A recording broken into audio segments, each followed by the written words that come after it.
Hello, everyone, and welcome to today's introduction of CloudWords, an app focused on helping you solve your day-to-day learning needs or simply inform your curiosity. My name is Mario Baron Aguilar, and I will be your presenter today. So, who is our user persona? His name is Hugo, and he is a recent young graduate of business school who resides in Minneapolis, Minnesota. He came to the US like many others have at the young age of 2, and he was immersed in a Spanish learning environment until the age of 13. This can sometimes complicate his understanding of unspoken rules and conversations at his workplace. He wants to be more informed in his learning and content that he consumes either for work or for his personal life, and becoming better at articulating himself as a church teacher. So, what's kind of like some background to this situation? Our target market has some essential tasks they must be able to easily complete on this app. We must build something easy to use, quick, and efficient in learning, as life for our user Hugo is very busy and full of noise as it is already. Our target markets are students or people not consolidated in their workplace or careers, their new careers. This app will be tailored to helping people in their roles and learning and expanding the knowledge of their interests. So let's jump into our user personas problem. Hugo has in the past dealt with self-esteem and morale issues due to not being able to understand certain words or conversations, making it that much more difficult to be visible at work. When he cannot pronounce words or doesn't know a word in the moment, that will affect his confidence no matter the scenario. What are a couple other tension points for our user? He is dealing with other things in his life or things he wants to be better at, such as being able to pronounce and correctly spell words. And this sometimes can feel like weight on his day-to-day tasks, especially when he has to do and learn new processes. So what does Hugo need?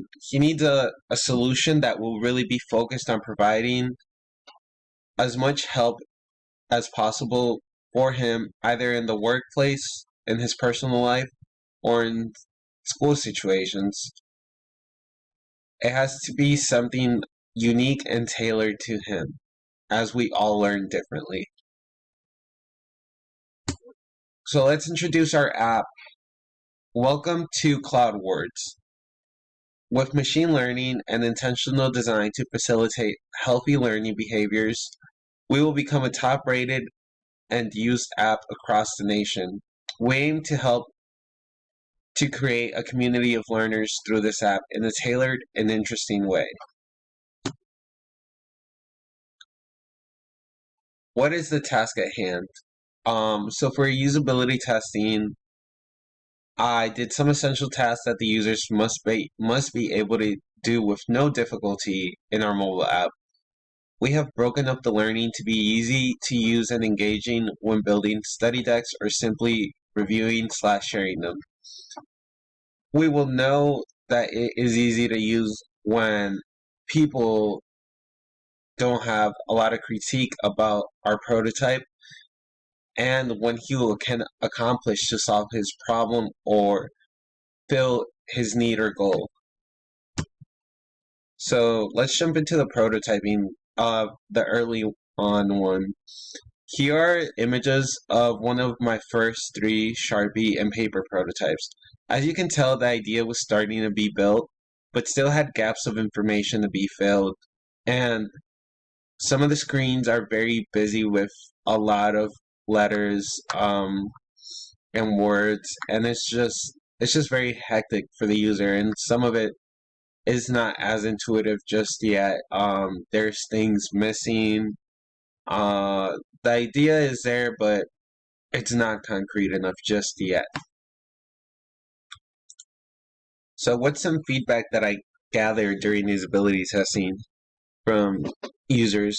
We had a great deal of feedback during the usability test, which included other things such as longer study sessions and being mindful of the time that it required to study and measuring the efficiency of this in future tests by maybe holding longitudinal studies on certain users. Making the prototype scrollable and more interactive naturally and simplifying screens for the users is essential. Having a way to log in that does not require our users to recall passwords yet protecting their privacy is also essential for ease of use, indicating that they have completed something and being positively reinforced after that completion.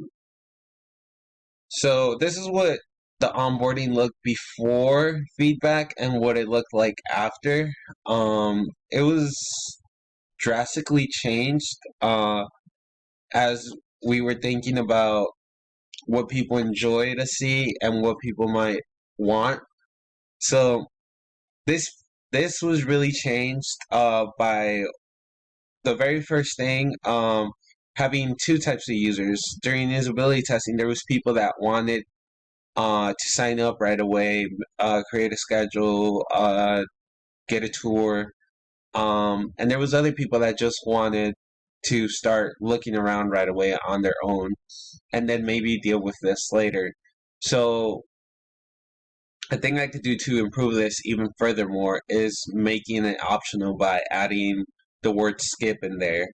But as you can tell, it was a great improvement from our first onboarding, which it made the user swipe to continue. At first, people didn't know where to swipe, and it like really didn't make sense to be given all this information, even though I condensed it a lot. Instead, what's more useful is like getting an onboarding that's interactive and that will facilitate their learning and that will be optional. So yeah, and here's another example of our prototype. And in this example, I saw users confused about the list of words and their completion. They wanted signage and maybe even something that made them feel good about finishing a word or three. As I look at this page, I realized I could simplify it more, and I think I could still condense it down more. Besides that, I saw that users enjoyed being able to leave a review for their study session with the sliders, but they did not want to do it for every word, rather for the whole study session that they had just completed. So I updated that, and I still have room for improvement here as well. What are some of the next steps to bring this to life? I think some great steps would be to improve the user experience, to continue to build a robust app, and make sure the user interface feels just right. After that, take it back to usability testing, and based on that feedback, continue to work on the biggest problems. Starting there and working my way down. So, what are some of the key learnings I had? So during this project, there was a lot of pros and cons, and they helped me see the value of user interviews and why good research and usability tests can be the demise or rise of a product. I will use my knowledge to improve the experience of the prototype based on the feedback given and work on the user interface by selecting a mood board for the application. I think I did a good job in taking feedback positively and working with different participants of this app. I really enjoyed 1.2 and 1.6, which dealt directly with working with users. I am extroverted by nature, so by being able to listen and be around people, that really recharged and motivated me to push through my work and make it better. I enjoy relationship building by learning about others and their experiences. So that was something great to be able to experience and know that this type of work exists and is valued. 1.4 was definitely something I did not enjoy as much because it was challenging in the way that the assignment had to be completed. That's not exactly the way I learn or execute my work. That being said, that does not mean I would stay away from it or be objected to doing that work, as it is the area in design where I have the greatest space left to grow. Um, Finally, thank you all for coming to today's presentation.